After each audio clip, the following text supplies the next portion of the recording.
students, and welcome back to my YouTube channel. In today's video we will learn the use of since and for.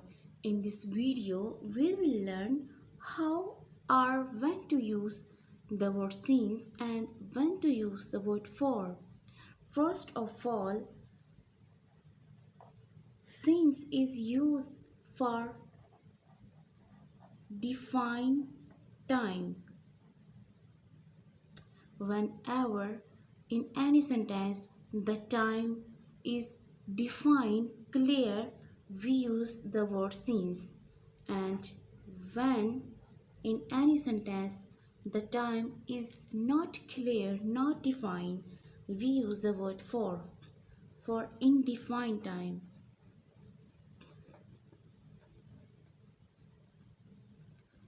We often see these two words since and for in present perfect continuous tense, future perfect continuous tense, and past perfect continuous tense. Alright, I'll repeat it again.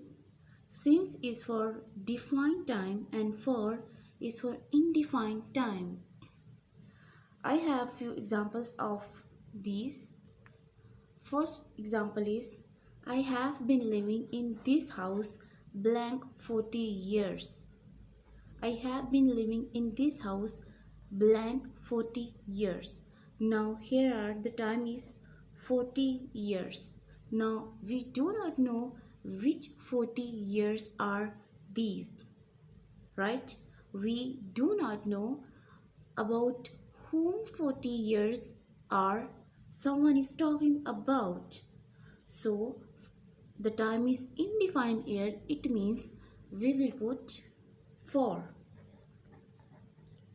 I have been living in this house for 40 years. Next example, I have been waiting for you blank 10 a.m. Now in this sentence the time is this, and this is defined time. As we know and as we can see, the time is 10 a.m. It is defined clear. So for defined time we use the word since. I have been waiting for you since 10 a.m. Next example, he had been running blank an hour. He had been running blank an hour. Now in this sentence the time is an hour.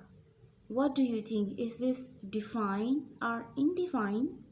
Well, an hour is an indefined time, and for indefined time we use the word for. He had been running for an hour, as we don't know about which hour he talking about. Next year I will have been working here blank 40 years. Now in this sentence the time is these 40 years, and we again do not know which 40 years are these. It means the time is indefined. So for indefined time we use the word for. Next year I will have been working here for 4 years. Next example, she will have been cooking blank morning. She will have been cooking blank morning. Now morning is a defined time, and for defined time we use the word since. Morning, evening, afternoon, these are defined time, and for morning, evening, afternoon we use the word since. Hope you guys learned something new and liked my video. Thank you.